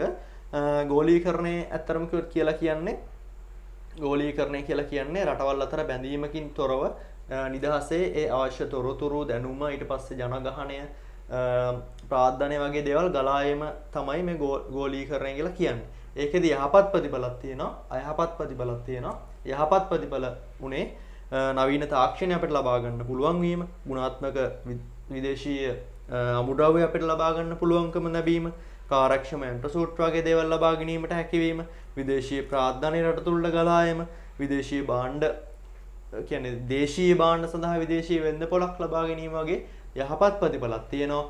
අයහපත් ප්‍රතිඵල කිව්වොත් අනවශ්‍ය තරගයකට අපේ දේශීය ව්‍යාපාරිකයන්ට මුහුණ දෙන්න සිදු වෙනවා. ඊට අමතරව ගත්තොත් දේශීය වශයෙන් පුහුණු ශ්‍රමය විදේශීය රටවලට ඇදලා යන්න පුළුවන්. අපි ගත්තොත් අපේ රටට නොගැලපෙන සංස්කෘතික වගේ දේවල්, සංස්කෘතික අංශ අපේ සංස්කෘතියට එකතු වෙන්න පුළුවන්. ඊට පස්සේ ඒ හේතු හින්දා දේශීය ව්‍යාපාරවල පැවැත්මක් අස්ථාවර වීමක් සිදු වෙන්න පුළුවන්. අපි ගියොත් ඊගා ප්‍රශ්නෙට ඇත්තරම 6 වෙනි ප්‍රශ්න තමයි අපිට කතා කරන්න තියෙන්නේ. 6 වෙනි ප්‍රශ්නේ අපි මෙන්න මෙහෙම කතා කරමු. ලංකාවේ මේ වන විට වැඩිහිටි ජනගහනය ඉහළ යමින් පවතී. මේ තුලින් හටගන්නා ව්‍යාපාරික අවස්ථා මොනවද කියන එක තමයි අහන්නේ. ඉතින් මේ පාඩමත් ඇත්තට ව්‍යාපාර පරිසරය කියන පාඩමින් තමයි අපිට මේ පාඩමට උත්තර ලියන්න වෙන්නේ. අපේ ලංකාවේ ගත්තොත් මේ වෙද්දි වැඩිහිටි ජනගහනය ඉහළ ගිහිල්ලා තියෙන හින්දා මොන වගේ ව්‍යාපාරික අවස්ථාද අපිට තියෙන්නේ? ඉතින් මේ වැඩිහිටි ජනගහනය වැඩි වෙනවා කියලා කියන්නේ ඒගොල්ලෝ යම්කිසි ලෙඩ රෝග වලින් පෙළීමට තියෙන අවකාශය වැඩිනේ. ඒ හින්දා ඖෂධ සම්බන්ධයෙන් වැඩිපුර ඉල්ලුමක් අපිට වෙළඳපොළ තුල ඇති වෙනවා. ඊට අමතරව ඖෂධ වලට අමතරව සෞඛ්‍ය උපකරණ, ඔය බෙහෙත් කියන්නේ ඒගොල්ලන්ට ප්‍රතිකාර කිරීම සඳහා අවශ්‍ය වන සෞඛ්‍ය උපකරණ සඳහා වැඩි ඉල්ලුමක් වෙළඳපොළ තුල පැවතෙන්න පුළුවන්. ඊට අමතරව ගත්තොත් මේගොල්ලෝ වයස්ගත ජනගහනයක් ඉඳලා මේගොල්ලෝ වර්තමානයේ වෙද්දී පෙළමෙනවා ගොඩක් දුරට තමන්ගේ තාරුණ්‍ය. ඒ කියන්නේ තාරුණ්‍ය රැක ගැනීමක් කරන්නේ. ඒ හින්දා ගොඩාක්ම වෙලාවට රූපලාවන්‍ය සේවා සඳහා රූපලාවන්‍ය නිෂ්පාදිත සඳහා වැඩි ඉල්ලුමක් වෙළඳපොළ තුල දකින්න අපිට හැකියාවක් තියෙයි. ඊට අමතරව ගත්තොත් මේ වැඩිහිටියන් රැක බලා ගැනීමේ මධ්‍යස්ථාන වලට වැඩි ඉල්ලුමක් වර්තමානයේ තුල තියෙන්න පුළුවන්. මොකද ගොඩාක්ම දුරට වර්තමානයේ රැකියාවල නියුක්ත වීමක් සිදුවන හින්දා තමන්ගේ දෙමෝපියන් බලා ගැනීමට අපහසු වීම නිසා වර්තමානයේ තුල ඇති වෙන්න පුළුවන් මේ වැඩිහිටියන් රැක බලා ගැනීමේ මධ්‍යස්ථානක්. ඒකත් ඇත්තටම ගියොත් යම්කිසි ව්‍යාපාරික අවස්ථාවක්. අපි තවත් දුරට ගියොත් උපස්ථායක සේවා. ඒ කියන්නේ ගොඩාක්ම වෙලාවට ඇති වෙන්න පුළුවන් මේ ඖෂධ වර්ග සම්බන්ධයෙන්, වෛද්‍ය උපකරණ සම්බන්ධයෙන්, රූපලාවන්‍ය සේවා සම්බන්ධයෙන් වැඩිහිටියන් රැක බලා ගැනීමේ මධ්‍යස්ථාන ඇති වෙන්න පුළුවන්. ඊට අමතරව උපස්ථායක සේවා. මෙන්න මේ කියන අවස්ථා අපිට මේ වැඩිහිටි ජනගහනය ඉහළ යාම නිසා ඇති වෙන්න පුළුවන්. ඊට පස්සේ අපි යමු 7 වෙනි ප්‍රශ්නෙට. ඒක ඇත්තටම කාලීන ප්‍රශ්නයක් වෙනවා වර්තමානයේ තුලට. ඔයාලට බලා ගන්න පුළුවන්. කොවිඩ් වෛරසයට ව්‍යාපාර කෙරෙහි තර්ජන මෙන්ම ව්‍යාපාර කෙරෙහි අවස්ථාත් උදා කරනවා. ඉතින් ඒකෙදි අහන්න ශ්‍රී ලංකාවේ ව්‍යාපාරික වශයෙන් උදා වූ අවස්ථාවන් කිහිපයක් නම් කරන්න. ඉතින් ඔයගොල්ලෝ හැමෝම දන්න කාරණයක් තමයි වර්තමානයේ වෙද්දී අපිට කලින් අපි ගත කරපු ජීවිත වර්තමානයේදී අපිට ගත කරන්න හැකියාවක් ලැබෙන්නේ නැහැ. වර්තමානයේදී කලින් අපි ගියා වගේ නිදහසේ අපේ රටේ එහෙම අපිට යන්න පුළුවන් කමක් නැහැ. ඒ කියන්නේ ගොඩාක්ම වෙලාවට ගත්තොත් පාසල් අධ්‍යාපනය ලබන ඕගොල්ලෝ වගේම රැකියාවල නිරත වෙලා ඉන්න වර්තමානයේ තුල මේ ගෙවල් වලට වෙලා ඉන්න සිදු වෙලා තියෙන වර්තමානයේ තුල පවතින මේ කොවිඩ් අසංගතය හින්දා. ඉතින් අපි ගත්තොත් අපිට ගොඩක් වෙලාවට මම මේ ප්‍රශ්නේ කතා කරද්දී මුලින්ම කිව්වා ගොඩක් වෙලාවට කලින් තිබ්බ නිදහස අපිට දැන් නැහැ. ඒ නිදහස අහිමි වෙලා අපිට තියෙනවා. ඒ කියන්නේ අපි එළියට යනවා නම් අනිවාර්යයෙන්ම අපි මාක්ස් එකක් දැන් අනිවාර්යෙන් පළඳින්න ඕනේ. ඊට අමතරව නිතරම සබන් දාලා දෑත් සේදීම් වගේ දේවල් කරන්න ඕනේ. සනීප ආරක්ෂක දියර භාවිතා කරලා අපේ දෑත් පිරිසිදු කර ගැනීමක් කරන්න ඕන. අපි මුදල් වගේ දේවල් නිතරම ඇල්ලීම් කරනවා නම් ඊට අමතරව වෙනදට වඩා කොහොමත් අපි දැන් ප්‍රජාවක් පිරිසක් ගැවසෙනවා නම් අවම වශයෙන් මීටරයක පරතරයක්වත් අපිට තියාගන්න සිදු වෙලා තියෙනවා. කොහොම නමුත් වෙනදට වඩා අපි මේ වෙද්දී අපේ සෞඛ්‍ය සම්බන්ධයෙන් වැඩිපුර අවධානය යොමු කරන කාලයක් බවට පත් වෙලා තියෙන වර්තමාන කාලය තුල. ඉතින් මම ඒ ප්‍රශ්නෙට යන්න කලින් තමයි මම ඒක පොඩි පැහැදිලි කිරීමක් කරේ. අපි බලමු මේ ප්‍රශ්නේදී ඒ කියන්නේ මේ කොවිඩ් වසංගතයේ හින්දා මේ කොවිඩ් වසංගතය ගත්තොත් මේක අපේ රටට විතරක් තියෙන ප්‍රශ්නයක් නෙමෙයි මුළු ලෝකෙටම තියෙන ප්‍රශ්නයක්. නමුත් මේ වසංගතයේ හින්දා යහපත් ප්‍රතිඵලක් තියෙනවා. බොහෝ අයහපත් ප්‍රතිඵල තිබ්බ වුණාට තරමක් දුරට හරි යහපත් ප්‍රතිඵල අපේ රටට අපේ ව්‍යාපාරික පරිසරයට උත්පාදනය වෙලා තියෙනවා. අපි බලමු මොනවද ඒ කියන එක සම්බන්ධයෙන්. ගොඩක් වෙලාවට අපේ රටේ ගත්තොත් මේ මාස්ක් වලට ඊට පස්සේ සැනිටයිසර්ස් සහ මේ සනීප ආරක්ෂක දියර සහ සෞඛ්‍ය ආරක්ෂිත උපකරණ අලෙවි කිරීම සම්බන්ධයෙන් වැඩිපුර වර්තමානයේ මේ කොවිඩ් වසංගතයත් එක්ක අවස්ථාවක් උදා වෙලා තියෙනවා. ඉතින් මේ දේවල් අපේ දේශීය අමුද්‍රව්‍ය වල නිෂ්පාදනය කළා වගේ වෙන්න පුළුවන්. කියන්නේ ගොඩක් දුරට ගත්තොත් මේ සැනිටයිසර්ස් වගේ දේවල් අපේ දේශීය ඖෂධ වලින් වර්තමානයේදී නිෂ්පාදනය කරනවා. ඒ හින්දා ඔයගොල්ලන්ට බලා ගන්න පුළුවන් ගොඩක් වෙලාවට හැම කඩේකම වගේ මේ මාස්ක් විකුණනවා. ඊට අමතරව ගොඩාක් දුරට සොයන්න කියාවක් විදිහට කරන කට්ටිය ඇඳුම් මහන කට්ටිය ගොඩක් මේ තමන් රෙදි වගේ දේවල් අරගෙන මේ මාක්ස් වගේ දේවල් මැසීමේ නිරත වෙනවා. ඉතින් ඒ හින්දා වර්තමානයේ තුල මේ කොවිඩ් වසංගතයේ හින්දා අපිට ලැබුණු ව්‍යාපාරික අවස්ථාවක් තමයි මේ මාක්ස්, සැනිටයිසර්ස් ඊට අමතරව සනීප ආරක්ෂක දියර සඳහා වෙළඳ පොළක් වර්තමානයේ තුල ඇතිවීම. ඉතින් ඒක පිටරටින් ආනයනය කරලා අපිට විකුණන්න පුළුවන්. අපේ රටේ නිෂ්පාදනය කරලා අපේම නිෂ්පාදිත අපේ ලංකාවේ ඉන්න පිරිසට විකුණීමක් කරන්න පුළුවන්. ඉතින් ඒක එක්තරා ව්‍යාපාරික අවස්ථාවක්. අපි ගත්තොත් දේශීය ඖෂධ වර්ග, කැඳ වර්ග සහ මේ පාන වර්ග සඳහා වැඩිපුර වර්තමාන තුල ඉල්ලුමක් තියෙනවා මේ කොවිඩ් වසංගතයේ හින්දා. අර විදේශී කියන්නේ බටහිර වෛද්‍ය ක්‍රමයට වඩා වර්තමානයේ තුල ඔයගොල්ලෝ හැමෝම දන්නවා මේ දේශීය ඖෂධ තමයි වර්තමානයේ කතා බහට ලක් වෙලා තියෙන්නේ. මේ කොවිඩ් වසංගතයේ එක් තවත් ව්‍යාපාරික අවස්ථාවක් විදිහට අපිට ඒ දේ ගැනීමට හැකියාවක් තියෙනවා. අපි ගත්තොත් ගොඩාක්ම වෙලාවට මේ මාර්ගගත ක්‍රමයට තමයි වර්තමානයේ තුල භාණ්ඩ මිලට ගැනීම සහ ඒවා ප්‍රවාහන කටයුතු කියන්නේ ගෙවල් වලට ගිහින් දීම වගේ දේවල් සිදු වෙන්නේ. ඒ කියන්නේ උදාහරණයක් විදිහට කිව්වොත් සුපර් මාකට් එකක් ගන්නකො මේ සුපර් මාකට් එකට ඒගොල්ලෝ ප්‍රචාරණය කරලා තියෙනවා ඒගොල්ලෝ WhatsApp වගේ අංකයක්. අපි බඩු ලිස්ට් එක ලියලා මේ සුපර් මාකට් එකට ඒ බඩු ලිස්ට් එක යවුවාම ඒගොල්ලෝ බඩු ලිස්ට් එක අපේ ගෙදරට එවනවා. ඒ සඳහා කුරියර් සර්විස් වර්තමානයේ තුල බිහි වෙලා තියෙනවා. ඉතින් වර්තමානයේ තුල අර ඔන්ලයින් ව්‍යාපාරය කියන්නේ මාර්ගගතකමට භාණ්ඩ මිලදී ගැනීම සහ ඒ විකිණීම වගේ දේවලුත් සිදු වෙනවා. ඊට අමතරව වර්තමානයේ තුල මේ භාණ්ඩ නිවෙස්වත ගිහින් දීම සඳහා කුරියර් සේවා වගේ දේවල් ආරම්භ කිරීම සම්බන්ධයෙන් උත් වර්තමාන තුල වැඩි ව්‍යාපාරික අවස්ථාවක් ප්‍රවණතාවක් වෙලා තියෙනවා මේ කොවිඩ් වසංගතයේ හින්දා. ඊට පස්සේ අපි ගත්තොත් අන්තර්ජාලය හරහා මාර්ගගත ක්‍රමයට ඉගෙනීම් කටයුතු වර්තමානයේ තුල සිදු වෙනවා. අපේ රටේ කොවිඩ් වසංගතයට කලින් ඇත්තරම කිව්වොත් මේ මාර්ගගත ඔන්ලයින් අධ්‍යාපන ක්‍රමයේ තරම් ප්‍රචලිත වීමක් සිදු වෙලා තිබුණේ නැහැ හැමෝම අතර.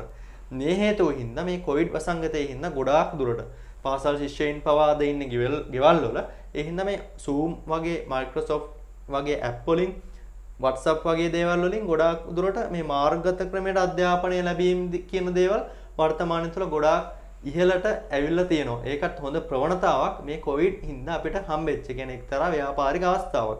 ඒ කිව්වොත් මේ ඔන්ලයින් ක්‍රමයට අපිට උගන්වන්න අවශ්‍ය කරන උපකරණ වගේ දේවල් තියෙනවා. විද්‍යුත් උපකරණ කියව කැමරා ඊට පස්සේ ගත්තොත් පරිගණක ජංගම දුරකථන මයික් වගේ දේවල් අලෙවි කිරෙන්න වැඩි වශයෙන් ව්‍යාපාරික අවස්ථාවක් උදා වෙලා තියෙනවා. ඊට අමතරව ගත්තොත් අන්තර්ජාල සම්බන්ධතා ඔය රවුටර් වගේ දේවල් සම්බන්ධයෙන් අලෙවි කිරීම අන්තර්ජාල සම්බන්ධතා විකිණීම වගේ දේවල් වර්තමානයේ තුල වැඩිපුර ව්‍යාපාරික අවස්ථාවක් තියෙනවා. ඊට අමතරව ගත්තොත් ඒ සඳහා අවශ්‍ය කරන ස්ථාන වර්තමානයේ තුල ගත්තොත් නම අන්තර්ජාලය තුල දැක්ක දෙයක් තමයි මේ අන්තර්ජාලය හරහා ඉගැන්වීම් කටයුතු කරන්න අවශ්‍ය කරන පන්ති කාමර ඩිජිටල් පන්ති කාමර කුලයට ලබා දීමේ ව්‍යාපාරත් වර්තමානයේ තුල තියෙනවා. කියන්නේ ඩිජිටල් බෝඩ් වගේ දේවල් කැමරා වගේ දේවල් ඒගොල්ලෝ හදලා මේ ඩිජිටල් පන්ති කාමරයක් නිර්මාණය කරලා තියෙනවා. මේගොල්ලෝ මොකද කරන්නේ? මේ පන්ති කාමරයේ මාසික ගාස්තුවකට කුලයට ලබා දීමක් කරනවා. ඉතින් ඇත්තටම කිව්වොත් ඒකත් හොඳ ව්‍යාපාරික අවස්ථාවක් මේ කොවිඩ් වසංගතයේ හින්දා අපිට උදා වෙලා තියෙන. තවත් දෙයක් ගත්තොත් තාක්ෂණික ශිල්පීන් සඳහා ඇත්තටම කිව්වොත් මේ වගේ දේවල් මේ රෙකෝඩ් පහසුකම් කියන්නේ මේ දැනුම හැම පුද්ගලයෙක්ටම නැහැ. ඉතින් මේ නැති පුද්ගලයෝ හින්දා ඒ දැනුම තියෙන පුද්ගලයන්ට රැකිය අවස්ථාවක් උදා වෙලා තියෙනවා. මේ ඉගෙනීම් පද්ධති ඇත්තටම කිව්වොත් LMS වගේ දේවල් මේ වගේ පද්ධති නිර්මාණය කිරීමට සහ මේ පාඩම් රෙකෝඩ් කරන්න ඒ අවශ්‍ය කරන දැනුම වගේ දේවල් තියෙන අයට වර්තමානයේ තුල හොඳ රැකියාව අවස්ථාවක් උදා වෙලා තියෙනවා. ඊට අමතරව ගත්තොත් තව අවස්ථාවක් තමයි තව ව්‍යාපාරික අවස්ථාවක් තමයි නව තාක්ෂණික සොයා ගැනීම සඳහා වැඩි ඉල්ලුමක් තියෙනවා. ඔයගොල්ලෝ පහුගිය කාල සීමාව තුළ දකින්න ඇති මේ කොරෝනා රෝගීන්ට ප්‍රතිකාර කිරීම සඳහා රොබෝරු වගේ දේවල් නිෂ්පාදනය කරලා තිබ්බා. ඒ කියන්නේ ඈත ඉඳන් දුර ඉඳන් රෝගියාව නිරීක්ෂණය කරන්න ඔහුට අවශ්‍ය කරන ප්‍රතිකාර ටික ලබා දෙන්න. ඊට පස්සේ ඔහු සමග කතා බහ කරන්න මේ රොබෝරු නිෂ්පාදනය කරලා තිබ්බා. ඊට අමතරව විෂ බීජ හරණය කරන කුටි ඇත්තටම අපේ රටේ නිෂ්පාදනය කරලා තිබේ. ඒ සඳහා වැඩි ඉල්ලුමක් වර්තමානයේ තුලක් තියෙනවා. ඊට අමතරව දෑත් සේදීම සඳහා අවශ්‍ය වන සිංක් වගේ දේවල් වර්තමානයේ තුල වෙද්දී ඒක කකුලෙන් පාගලා දෑත් සේදීමට පුළුවන් වෙන විදිහට නිෂ්පාදනය කළා. ඊට පස්සේ අත ටැප් එක ගාවට අරන් ගියාම ජලය වැක්කිරන විදිහට මේ සෙන්සර්ස් හරහා ඒ ධර්ම දුරට දියුණු කරලා තියෙන වර්තමාන තුල. ඒ හින්දා ගත්තොත් මේ තමයි මේ කොවිඩ් වසංගතයේ හින්දා අපේ රටට ලැබිච්ච ව්‍යාපාරික අවස්ථා. ඉතින් මම කතා කරේ කිහිපයක් විතරයි. ඔයගොල්ලන්ට හිතලා කිහිපයක් ලියන්න පුළුවන්. මම මේ ස්ලයිඩ් එකේ දාලා තියෙනවා මම මේ කතා කරපු ටික. මේ ප්‍රශ්නේ ගත්තොත් ඔයගොල්ලන් නිදහසේ උත්තර ලියන්න පුළුවන් ප්‍රශ්නයක්. හැමෝටම මේක උත්තර ලැබෙන්නේ නැහැ. එක්කෙනෙක් හිතන විදිහට නෙමෙයි තවත් කෙනෙක් හිතන්නේ. ඒ හින්දා නිදහසේ උත්තර ලියන්න පුළුවන් ප්‍රශ්නයක් විදිහට තමයි මේ ප්‍රශ්නේ අපිට ගන්න පුළුවන්කම තියෙන්නේ. ඊට පස්සේ අපි ඊගා ප්‍රශ්නට යමු. ඔබ ජීවත් වන ප්‍රදේශයේ සිල්වල වෙනද සැලක් කෙරෙහි අවධානය යොමු කර එහි ශක්තියින් දුර්වලතා අවස්ථා තර්ජන මොනවාද විමසීමක් කරන්න. අපි මේ සම්බන්ධව කතා කරත් ව්‍යාපාර පරිසරය කියන මාතෘකාවේදී. අත්‍තරම කිව්වොත් අපේ ගමේ සිල්වර කඩේ හිතන්න. ඕගොල්ලෝ හිතන්න ඕගොල්ලන් ගෙවල් ගාව තියෙන සිල්වර භාණ්ඩ ව්‍යාපාරේ. ඒ තුල තියෙන ශක්තියින් මොනවද? ශක්තියින් කියලා කියන්නේ ව්‍යාපාරයේ අභ්‍යන්තර පරිසරය තුලින් තමයි අපිට ශක්තියින් උත්පාදනය වෙන්නේ. අභ්‍යන්තර පරිසරය තුල ඉන්නේ කවුද? අයිතිකරු, කළමනාකරුවෝ, සේවකයෝ. දැන් ගමේ ඇත්තටම සිල්වල භාණ්ඩ කඩේ කිව්වොත් කළමනාකරුවෝ වෙන්නේ නැහනේ. ගොඩක් දුරට අයිතිකරු ඉන්නවා. අයිතිකරුම තමයි සේවකයා වෙන්නේ. නමුත් කලාතුරකින් සේවකයෙක් දෙන්නෙක් ඉන්න පුළුවන්කම තියෙනවා. අපි ඒකට උත්තර මෙන්න මෙහෙම ලියමු. මොනවද ගමේ කඩේ මුදලාලිට තියෙන්න පුළුවන් ශක්තිය? ඒ මුදලාලිගේ කියන්නේ අයිතිකරුගේ මූල්‍ය ශක්තිය ගොඩක් ඉහළ නම් ඒක ගොඩක් ඔහුට ශක්තියක් වෙනවනේ. ඊට පස්සේ අපි ගමු අයිතිකරු සතුව තියෙන දැනුම. ඔහු සතුව කිසියම් ආයතනයක වෙන්න පුළුවන් වැඩ කරලා වන පළපුරුද්ද වගේ දේවල් ඔහුට ශක්තියක් වෙනවා. ඊට අමතරව ගත්තොත් පළපුරුදු සේවකයින් සිටීම. එතකොට ඔහුට හැමදේම කියන්න ඕනේ නැහැ ඊගාවට මෙන්න මේ දේ කරන්න මෙන්න මේ දේ කරන්න කියලා. ඒ සේවකයාට පුළුවන් හිතලා වැඩ කර ගැනීමක් කරන්න. මෙන්න මේ වගේ අපිට කරුණු කීපයක් ලියන්න පුළුවන්. මේ දේවල් ශක්තියින් බවට පත් වෙනවා. අපි ගත්තොත් දුර්වලතා මොනවද?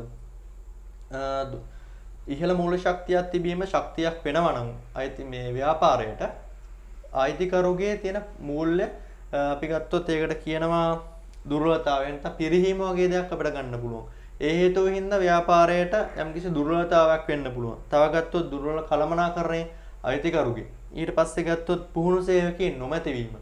පුහුණු සේවකයෝ නැති වුණොත් අපිට සිදු වෙනවා ඒ ව්‍යාපාරයේ තුල සේවකයා පුහුණු කිරීමක් කරන්න. ඒ සඳහා කාලයක් වගේ දේවල් වැයවීමක් වෙනවා. මේ පුහුණු සේවකයෝ නොමැතිවීමත් ව්‍යාපාරයේ පැත්තෙන් ගත්තොත් දුර්වලතාවක් වෙන්න පුළුවන්. අපි ගත්තොත් තාක්ෂණික දැනුම නොමැතිවීම. ඒ කියන්නේ තාක්ෂණික දැනුම යාවත්කාලීන නොවීම. ඒ කියන්නේ වර්තමානයේ තුල ඔයගොල්ලෝ ගොඩාක් දුරට දන්නවා හැම සිල්වල භාණ්ඩ ව්‍යාපාරයකම ගොඩාක් දුරට අර print කරව බිල් එකක් අපිට ගන්න පුළුවන්කමක් තියෙනවා. පොඩි බිල් මැෂින් එකක් හරි භාවිතා කරලා බිලක් දෙනවා. ඒගොල්ලෝ සමහර කඩවල ස්ටොක් පවා මේන්ටේන් කිරීමක් කරනවා. ඉතින් මේ වගේ තාක්ෂණික වශයෙන් අප්ඩේට් වීමක් සිදු නොවුනොත් ඒක එක්තරා ආකාරයකට දුර්වලතාවක් වෙන්න පුළුවන්. ඒ කාර්යක්ෂමතාව අඩු වීමක් හින්දා ගනුදෙනු කරුව කඩාවැටීමක් සිදු වෙන්න පුළුවන්. ඒක අභ්‍යන්තර පරිසරය තුල තියෙන දුර්වලතාව. තව ගත්තොත් ව්‍යාපාරයේ සුදුසු ස්ථානක පිහිටා නොතිබීම. එන ගොඩාක් දුරට ටවුන් එකකින් කියන්නේ ප්‍රධාන වශයෙන් ජනතාව ගැවසෙන ස්ථානයකින් තොරව නම් මේ ව්‍යාපාරය තියෙන්නේ. ගොඩාක් දුරට දුර්වලතාවක් විදිහට අපිට ගණන් ගැනීමක් කරන්න පුළුවන්. ඊට පස්සේ ව්‍යාපාරික අවස්ථා මොනවද මේ සිල්ල බාන්න කඩේට තියෙන? ඒ කියන්නේ අවස්ථා ගත්තොත් මේ අවස්ථා නිර්මාණය වීමක් වෙන්නේ ගොඩාක් දුරට බාහිර පරිසරය තුලින්. බාහිර පරිසරය තුල ඉන්නේ කවුද? ගනුදෙනුකරුවෝ, සැපයුම්කරුවෝ, පාරිභෝගිකයෝ, ඊට අමතරව ආර්ථික පරිසරය, ඊට පස්සේ ගත්තොත් අපි දේශපාලන පරිසරය, නෛතික පරිසරය මෙන්න මේ වගේ දේවල් තමයි අපිට බාහිර පරිසරය තුල දකින්න පුළුවන්. මේ දේ තුලින් මේ සිල්ල බාණ්ඩ ව්‍යාපාරයට මොන වගේ අවස්ථා දෙන්න පුළුවන්? ව්‍යාපාරික ස්ථානයේ නගරබදව පිහිටීම. ඒක ප්‍රධාන වශයෙන්ම අවස්ථාවන්නේ. නගරබදව පිහිටනවා කියන්නේ ජනතාව වැඩි වශයෙන් පාරිභෝගික වැඩි වශයෙන් ගැවසෙනවා. ඒක නිය සිල්ල බාණ්ඩ ව්‍යාපාරයට අවස්ථාවක් වෙන්න පුළුවන්. ඊට අමතරව රජයේ බදු සහන වගේ දේවල් ලබා දෙන්න පුළුවන්. බද්දෙන් නිදහස් කරන්න පුළුවන්. ඊට අමතරව රජය විසින් අඩු පොළොවට ණය ලබා දීම මේ කඩේට කරන්න පුළුවන්. ඊට අමතරව පාරිභෝගිකයන්ගේ ජීවන රටාව වෙනස් වීම. ඒ කියන්නේ ගොඩාක් දුරට නගරබදව පිහිටීමක් වුණොත් ඒගොල්ලෝ ගොඩාක් දුරට අර රැකියා කරන අය තමයි මේ නගරබදව ඉන්නේ. ඒතකොට ඒගොල්ලෝ ආහාර වගේ දේවල් රැට ගෙදර ගිහලා සකස් කිරීමක් කරන්නේ මේ වෙළඳ පොලෙන් මිලදී ගැනීමක් කරන්න පුළුවන් ශනික ආහාර පාන වර්ග. ඒක එක්තරා අවස්ථාවක් වෙන්න පුළුවන්. ඊට පස්සේ අපි යමු තර්ජන මොනවද කියන එක බලන්න. තර්ජන ගත්තොත් මොනවද මේ බාහිර පරිසරය තුලින් උත්පාදනය වෙන්න පුළුවන් තර්ජන. ගොඩාක් දුරට ගත්තොත් තරංකාරී. ඒ කියන්නේ ඒ වෙළඳ සැලවට තවත් ඒ හා සමානව ව්‍යාපාර කටයුත්තක් තියෙනවා නම් අන්න ඒක තමයි තරංකාරී ව්‍යාපාර කියලා කියන්නේ. ගොඩාක් දුරට තරංකාරී වෙළඳ පොළ රාශියක් තිබීම. ඒක ව්‍යාපාරයේ තර්ජනයක් වෙනවා. අපි ගත්තොත් මේ ව්‍යාපාරයේ දක්ෂ සේවකයින් වෙනත් ව්‍යාපාරයක විසින් ඒ ව්‍යාපාරවල සංක්‍රමණය වීම සිදු වෙන්න පුළුවන්. ඒ කියන්නේ ව්‍යාපාරයේ ඉන්න දක්ෂ සේවකයෝ වෙනත් එහා සමාන ව්‍යාපාරයකට මාරු වෙලා යනවා. ඒකත් ඇත්තටම ගත්තොත් ප්‍රධාන වශයෙන් තර්ජනයක් වෙනවා. ඊට අමතරව ගත්තොත් ස්වභාවික ආපදා සිදු වෙන්න පුළුවන්. නව තාක්ෂණික ක්‍රම වලට අනුගත වීමට දුෂ්කරතා ඇතිවීම මෙන්න මේ වගේ දේවල් අපිට ලියන්න පුළුවන් තර්ජන විදියට. ඊට පස්සේ අපි 9 වෙනි ප්‍රශ්නෙට ගියොත් 9 වෙනි ප්‍රශ්නේ අපි අහලා තියෙනවා ශ්‍රී ලංකාවේ රාජ්‍ය දෙපාර්තමේන්තු ව්‍යාපාර සංවිධාන ක්‍රමයක් ලෙස ඊතරම් සාර්ථක නොවන්නේ ඇයිද කියන ප්‍රශ්නේ. ඉතින් අපිට ඒකට උත්තරයක් මෙන්න මේ විදිහට ලියන්න පුළුවන්. රාජ්‍ය දෙපාර්තමේන්තු ගත්තොත් ප්‍රධාන වශයෙන්ම රාජ්‍ය හිමිකාරීත්වයක් තියෙන්නේ. ඒක ප්‍රධාන වශයෙන්ම අවශ්‍යයක් වෙනවා රජයේ ඍජු පාලනයට යටත් වීම. ඒක ප්‍රධාන වශයෙන්ම අවශ්‍යයක් බවට පත් වෙනවා. ඊට අමතරව ගත්තොත් රජයේ ඍජු පාලනයට යටත් වීම කිව්වහම ප්‍රධාන වශයෙන්ම ආයතනික සංග්‍රහ වගේ දේවල් තියෙනවා. චක්‍රලේඛ, ඊට අමතරව මුදල් රෙගුලාසි. මේ රජයේ විසින් යොදන හැම දෙයකටම යටත් වෙන්න සිදු වෙනවා මේ රාජ්‍ය දෙපාර්තමේන්තු වලට. ඒක ප්‍රධාන වශයෙන්ම අවශ්‍යයක් බවට පත් වෙනවා. ඒ හින්දා තමයි මේ රාජ්‍ය දෙපාර්තමේන්තු තරමක් දුරට අසාර්ථකත්වයක් පිළිඹු කරන්නේ. ඊට පස්සේ ගත්තොත් මේ නිලධාරීවාදයේ අධික වීම. රාජ්‍ය දෙපාර්තමේන්තු වල නිලධාරීවාදයේ අධිකයි. කියන්නේ ගොඩාක් දුරට ගත්තොත් පාලනය වැඩිනේ. ඒ හින්දා තීරණයක් ගන්න බෑ තවත් කෙනෙක්ගේ විමසීමක් නැතුව. ඒ හින්දා තීරණ ගැනීම වගේ දේවල් ප්‍රමාද වීම සිදු වෙන්න පුළුවන්. අපි ගත්තොත් අනවශ්‍ය දේශපාලන බලපෑම් එල්ලවීම.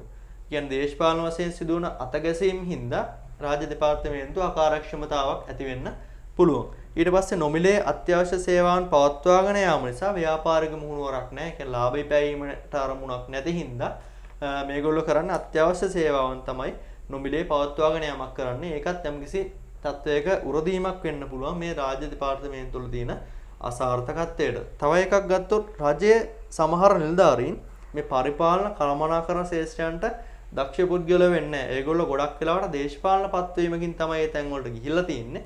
ඒතකොට ඒ වගේ හේතු හින්දා රාජ්‍ය දෙපාර්තමේන්තුව අකාර්යක්ෂම වෙන්න පුළුවන්. අපි කිහිපයක් කතා කරා හේතු රජයේ ඍජු පාලනයට යටත් වීම, නිලධාරීවාදය අධික වීම, අනවශ්‍ය දේශපාලන බලපෑම් අධික වීම, නොමිලේ අත්‍යවශ්‍ය සේවාවන් පවත්වාගෙන යාම නිසා ව්‍යාපාරික මුහුණුවරක් නොගැනීම. ඊට පස්සේ ගත්තොත් රජයේ සමහර නිලධාරීන් පරිපාලන කළමනාකරණ සේවයට දක්ෂ නොවීම. මෙන්න මේ වගේ හේතු කිහිපයක් අපිට ගැනීමට හැකියාව තියෙනවා රාජ්‍ය දෙපාර්තමේන්තු ක්‍රමයේ අසාර්ථකත්වයට. හොඳයි, අපි දැන් මේ වෙද්දි ප්‍රශ්න 9ක් කතා කරා. අපි ඊගාවට යමු 10 වෙනි ප්‍රශ්නයට.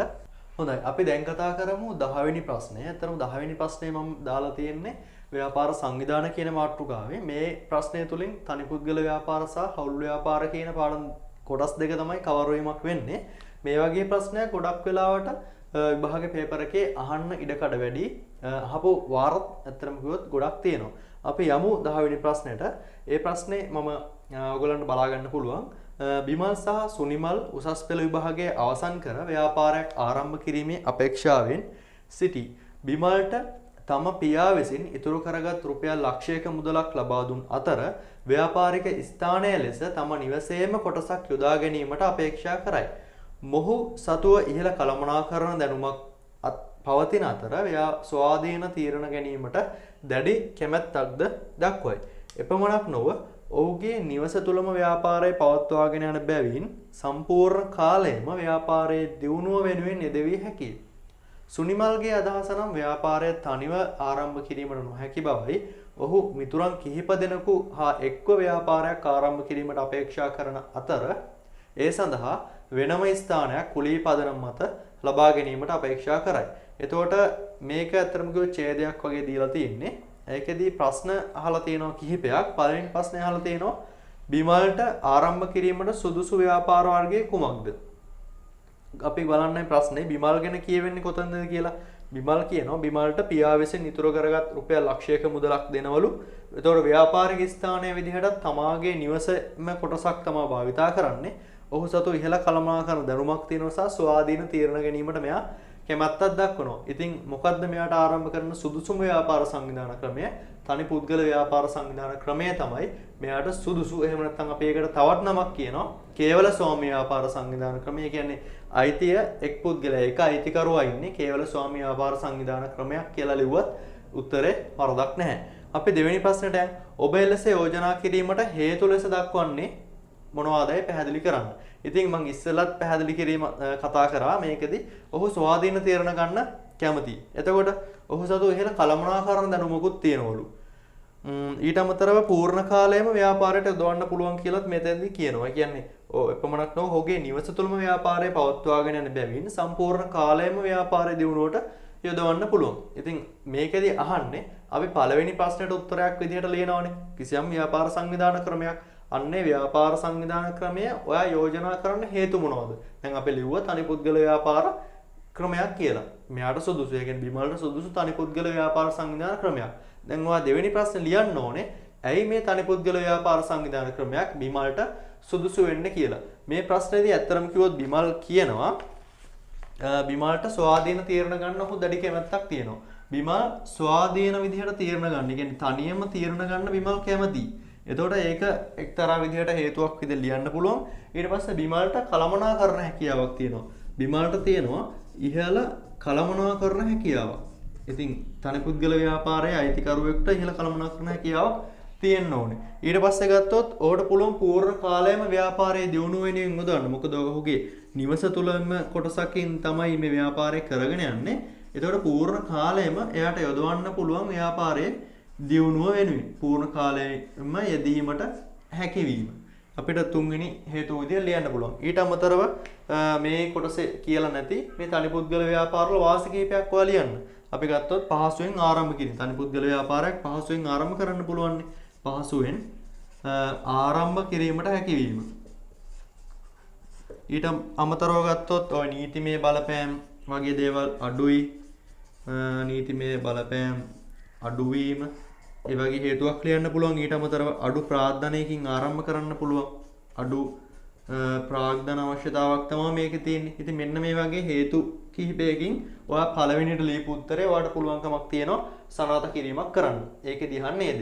ඊට පස්සේ අපි යන් තුන්වෙනි ප්‍රශ්නේ තුන්වෙනි කොටසෙන් අහනවා. ඒ 10 වෙනි ප්‍රශ්න තුන්වෙනි කොටසෙන් බිමල් විසින් ඉහත ඔබ විසින් යෝජනා කළ ව්‍යාපාර සංවිධාන ක්‍රමය ආරම්භ කළේ නම් ඔහුට අනාගතයේදී මුහුණ පෑමට සිදුවන අවාසි සහගත තත්ත්වයන් මොනවද?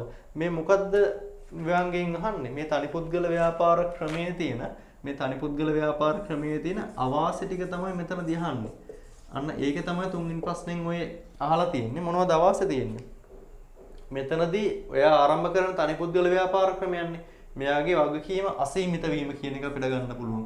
ප්‍රධාන වශයෙන්ම වගකීම අසීමිත වීම. මේ හේතුව හින්දා මොකක්ද යාට තියෙන්නේ? හදිස්සියවත් ව්‍යාපාරයේ වත්කම් පියවීමක් කරන්න වුණොත් බාහිර වගකීම් වැඩි නම් එයාගේ හිමිකමට වඩා ඒ බාහිර වගකීම් පියවන්න එයාට පෞද්ගලික දේපල පෞද්ගලික වත්කම් කැප කරන්න සිදු වෙනවා. ඒතර වගකීම් අසීමිත වීම කියන එක ගන්න පුළුවන්.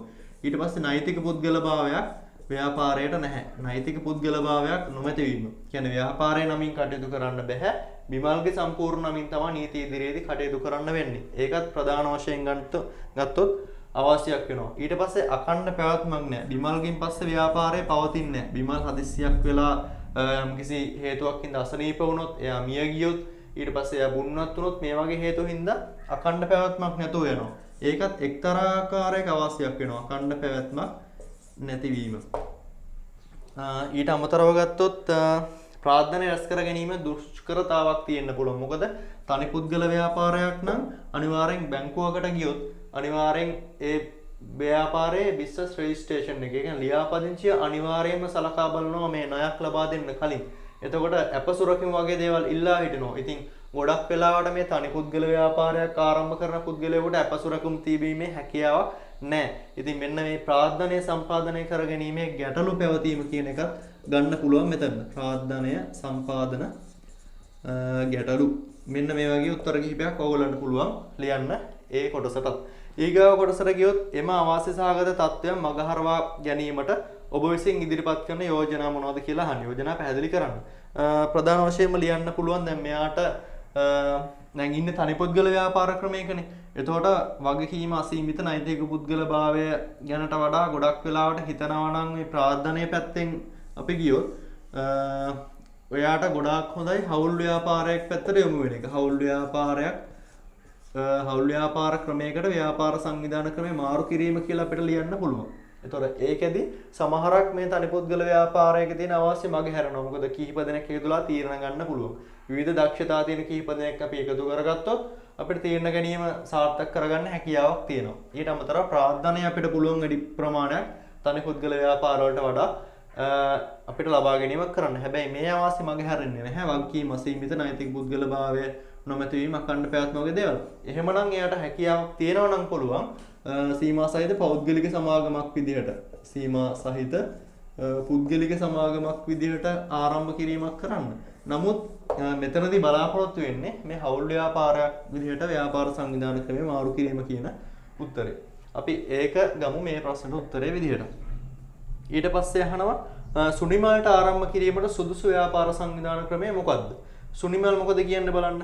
සුනිමල් කියනවා ඔහුට තනිව ආරම්භ කරන්න බෑ. මිතුරන් කිහිප දෙනෙක් එකතු වෙලා තමයි ව්‍යාපාර ආරම්භ කරන්න අපේක්ෂා කරන්නේ. ඉතින් එහෙනම් එතන කතා දෙයක් නෑ. මිතුරන් කිහිප දෙනෙක් එක්කන් ආරම්භ කරන්න. එයා ඉස්සෙල්ලාම ආරම්භ කරන්න ඕන මොකද්ද? හවුල් ව්‍යාපාර කියන ව්‍යාපාර සංවිධාන ක්‍රමය. ඊට පස්සේ අහනවා ඔබ එලෙස යෝජනා කිරීමට හේතු ලෙස දක්වන්නේ මොනවද? ඉතින් අතර මේ ප්‍රශ්නේ වගන්තිවලම දීලා තියෙනවා. සුනිමල්ට තනිව ආරම්භ කරන්න බෑ. යහළුවන් කිහිප දෙනෙක් එක්ව තමයි මේ ව්‍යාපාර සංවිධාන ක්‍රමය ආරම්භ කරන්න කියලා. ඒතකොට ඒක උත්තරයක් විදිහට ඔයාලා ලියන්න පුළුවන්. සුනිමල් මේ වගන්තිය පුටා ලියන්න පුළුවන්. ඔහු මිතුරන් කිහිප දෙනෙක් එක්ව ව්‍යාපාරය ආරම්භ කරන නිසා. මේ ඇත්තටම මේ වගන්තියක් දීලා අහන්නේ මේකෙන්ම උත්තරය ගන්න පුළුවන් ඒවා ගන්න බැරි ඒවාට ඔයගොල්ලෝ අතින් දාලා ලියන්න පුළුවන්. ඊට පස්සේ ඊගාව කොටසින් අහනවා සුනිමල් විසින් තෝරා ගන්න ලද එම ව්‍යාපාර සංවිධාන ක්‍රමය නිසා අනාගතයේදී ඔහුට මුහුණ පෑමට සිදුවන අවාසි සහගත තත්ත්වයක් මොනවද? මේ අහන්නේ හවුල් ව්‍යාපාරවල තියෙන ප්‍රධාන වශයෙන්ම අවාසි. ඉතින් හවුල් ව්‍යාපාර ප්‍රධාන වශයෙන් මේ වගකීම් අසීමිත වීම කියන එකත් එනවා. ඒ කියන්නේ මේ හදිස්සියේවත් හවුල් ව්‍යාපාරය අවසන් කරලා ඒ කියන්නේ ඈවර කිරීමක් කරලා වත්කම් පියවීමක් කරන්න වුණොත් අනිවාර්යෙන් හවුල්කරුවන්ට සිදු වෙනවා ව්‍යාපාරයේ වත්කම් ප්‍රමාණවත් නැත්නම් ඒ වගකීම් ටික පියවන්න හවුල්කරුවන්ගේ පෞද්ගලික දේපල වත්කම් ව්‍යාපාරයට යොදවන්න කැපකිරීමක් කරන්න. නෛතික පුද්ගලභාවයක් නොමැති වීම කියන එකත් අවාසියක් වෙනවා. හවුල්කරුවන්ගේ නමින් තමයි නීති ඉදිරියේ කටයුතු කරන්න වෙන්නේ. ඊට පස්සේ ගත්තොත් අකණ්ඩ පැවැත්මක් නැහැ. හවුල්කරුවෙක් අයින් වුණොත් ඒ හවුල එතනින්ම අයින් ඉවර වෙනවා. හවුල්කරුවෙක් අයින් වෙලා ගියොත් හවුල්කරුවෙක් මැරුණොත්, බුන්නත් වුණොත්, හවුල්කරුවෙක් උමතු වුණොත් ඒ හවුල් ව්‍යාපාරය එතනින්ම අවසන් වෙන අකණ්ඩ පැවැත්මක් නැහැ. ඊට අමතරව ගත්තොත් තියෙන්න පුළුවන් දැන් ලාභය බෙදී යනවනේ. කීප දෙනෙක් ඉන්න හින්දා ලාභය බෙදී යනවා. ඒක ප්‍රධාන වශයෙන්ම අවාසියක් වෙන්න පුළුවන් මේ තනි පුද්ගල ව්‍යාපාරවල අවාසි වලට වඩා තියෙන ලාභය කිහිප දෙනෙකු අතර බෙදී යාම. ඒකත් අපිට ගන්න පුළුවන් ලාභය බෙදී යාම කියන දේ. දැන් මෙතන කිහිප දෙනෙක් ඉන්නවනේ. කිහිප දෙනෙක් ඉන්න හින්දා ඒගොල්ලන්ගේ අදහස් මතවාද වෙනස්. ඒ හින්දා මතවාද ගැටලු ඇති වෙන්න පුළුවන්. හවුල්කරුවන් අතර මතවාද ඇති වෙන්න පුළුවන්. මතවාද ප්‍රධාන වශයෙන්ම මෙන්න මේ කියන අවාසි ටික අපිට ගන්න පුළුවන්. වගකීම් අසීමිත වීම, නෛතික පුද්ගලභාවයක් නොමැති වීම, අකණ්ඩ පැවැත්මක් නොමැති වීම, ලාභය කිහිප දෙනෙක් අතර බෙදී යාම සහ හවුල්කරුවන් අතර මතවාද ගැටලු ඇතිවීමට හැකියවීම. ඊට පස්සේ ඊගාව කොටසින් අහනවා එම අවාසි දාගත් තත්ත්වයන් මගහරවා ගැනීමට ඔබ විසින් කරන යෝජනා මොනවාද? ඇත්තරම කිව්වොත් මෙතනදී අපිට මේ යෝජනා කරන්න පුළුවන් ප්‍රධාන වශයෙන්ම හවුල් ගිවිසුමක් තබා ගැනීම කියන එක. හවුල් ගිවිසුමක් තබා ලිඛිත හවුල් ගිවිසුමක්. ඒ කියන්නේ අනිවාර්යයෙන්ම ලිඛිත හවුල් ගිවිසුමක් තබා ගැනීම තුලින් යම්තාක් දුරකට මේ ප්‍රශ්න වලින් හැකියාව තියෙනවා සුනිමල්ට ගැලවෙන්න. මොකද මේ අවශ්‍ය ඔක්කොම ටික ගැලවීමක් වෙන්නේ නැහැ. ප්‍රධාන වශයෙන් ලාභය බෙදී යාමේදී කියන ගැටලු ඇති වෙන්න පුළුවන්. ගැටලු निराකරණය කරගන්න ඔහුට පුළුවන්. මොකද ලිඛිතව මේ කියලා තිබ්බොත් ගැටලු ඇති වෙන්නේ නැහැ. ඒකට හවුල්කරුවෝ අතර මතභේද ඇති වෙන්නේ නැහැ. ඒ ගැටලු දෙක යම්තාක් දුරට निराකරණය කර ගැනීමට හැකියාවක් තියෙනවා ලිඛිත හවුල් ගිවිසුමක් ඇති කර ගැනීම තුලින්. නමුත් ඒක තිරසර විදිහට තියෙන තිරසාර සංවර්ධනයක් නෙවෙයි. ඇත්තටම කිව්වොත් ඔහුට ඒ ලොකු සංවර්ධනයක් අත් කරගන්න නම් ඔහුගේ මේ හවුල් ව්‍යාපාර සංවිධාන ක්‍රමයට ආරම්භ කරපු ව්‍යාපාරය අනිවාර්යයෙන්ම සීමා සහිත පුද්ගලික සමාගමක් විදිහට අනිවාර්යයෙන්ම මේ ව්‍යාපාර සංවිධාන ක්‍රමය වෙනස් කරන්න වෙනවා. ඒ දේ තුලින් අනිවාර්යයෙන්ම ඔහුට ලබා ගන්න පුළුවන් වගකීම අසීමිත වෙන්නේ නැහැ. ඒතකොට වගකීම සීමිත වෙනවා.